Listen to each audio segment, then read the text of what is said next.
Assalamualaikum warahmatullahi wabarakatuh. Perkenalkan, nama saya Andi Askar, NIM 1831041085 dari kelas PJKRD. Baiklah, saya akan menjelaskan sedikit tentang materi, yaitu landasan teori, kerangka berpikir, dan pengajuan hipotesis.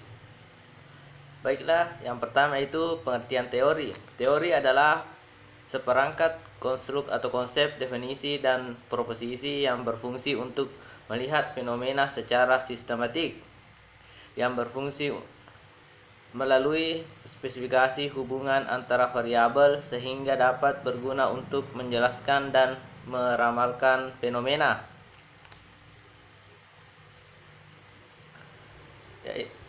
Marx 1963 membedakan ada 3 macam teori, yaitu teori yang deduktif, yaitu memberi keterangan dimulai dari suatu perkiraan atau pikiran spekulatif tertentu ke arah data akan diterangkan. Yang kedua yaitu teori yang induktif, adalah cara menerangkan dari data ke arah teori dan dalam bentuk ekstrim titik pandang yang positif. Ini dijumpai pada kaum behavioris. Yang ketiga itu teori yang fungsional, atau di sini tampak suatu interaksi pengaruh antara dan perkiraan, yaitu data mempengaruhi bentuk teori dan pembentuk teori kembali mempengaruhi data.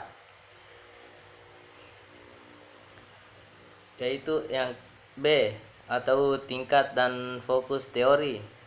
Namun Newman 2003 menemukan tingkatan teori menjadi 3, yaitu mikro, meso, dan makro. Selanjutnya fokus teori dibagi menjadi 3, yaitu teori substantif, teori formal, dan Midler-Range teori. C. Kegunaan teori dalam penelitian. Dalam penelitian kuantitatif, teori yang digunakan harus sudah jelas, karena teori di sini akan berfungsi untuk memperjelas masalah yang diteliti sebagai dasar untuk merumuskan hipotesis dan sebagai referensi untuk menyusun instrumen penelitian.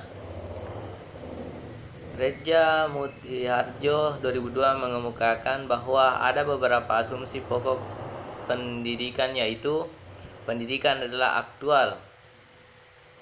Yang kedua yaitu pendidikan adalah normatif. Yang ketiga adalah pendidikan adalah suatu proses mencapai tujuan. D yaitu deskripsi teori.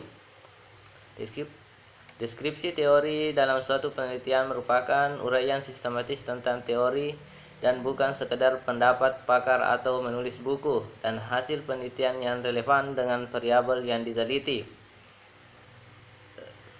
Langkah-langkah untuk dapat melakukan pendeskripsian teori adalah sebagai berikut, yaitu tetapkan nama variabel yang diteliti dan jumlah variabelnya. Yang kedua, cari sumber-sumber bacaan, buku, kamus, atau yang lainnya yang sebanyak-banyaknya dan yang relevan dengan setiap variabel yang diteliti. 4. Cari definisi setiap variabel yang akan diteliti setiap sumber bacaan. 5. Baca seluruh isi topik buku yang sesuai dengan variabel yang akan diteliti. 6. Deskripsikan teori-teori yang telah dibaca dari berbagai sumber dalam untuk tulisan dengan bahasa sendiri. E. Kerangka berpikir. Umar sekarang dalam bukunya Bunistres 1992 menemukan bahwa kerangka berpikir merupakan model konseptual tentang bagaimana teori berhubungan dengan berbagai faktor yang telah didefinisikan sebagai masalah yang penting. Menetapkan variabel yang akan diteliti.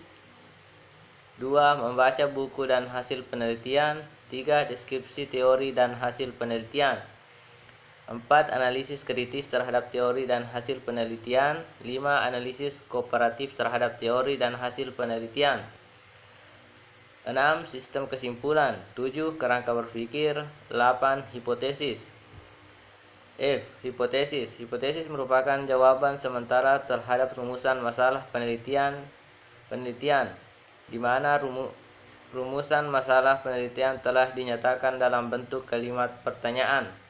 Dikatakan sementara karena jawaban yang diberikan baru didasarkan pada teori yang relevan, belum didasarkan pada fakta-fakta empirisnya diperoleh dari pengumpulan data. Bentuk-bentuk hipotesis: hipotesis deskriptif, hipotesis komparatif, hipotesis asosiatif. Paradigma penelitian, rumusan masalah, dan hipotesis, yaitu judul penelitian, paradigma penelitian, rumusan masalah, rumusan hipotesis. 3. Karakteristik hipotesis yang baik, yaitu merupakan dugaan terhadap keadaan variabel mandiri membandingkan keadaan variabel pada berbagai sampel. 2. Dinyatakan dalam kalimat yang jelas sehingga tidak menimbulkan berbagai penafsiran. C. Dapat diuji dengan data yang dikumpulkan dengan metode ilmiah. Baiklah, sekian dan terima kasih materi yang sempat saya sampaikan. Lebih dan kurangnya mohon dimaafkan. Wabillahi taufiq wal hidayah. Wassalamualaikum warahmatullahi wabarakatuh.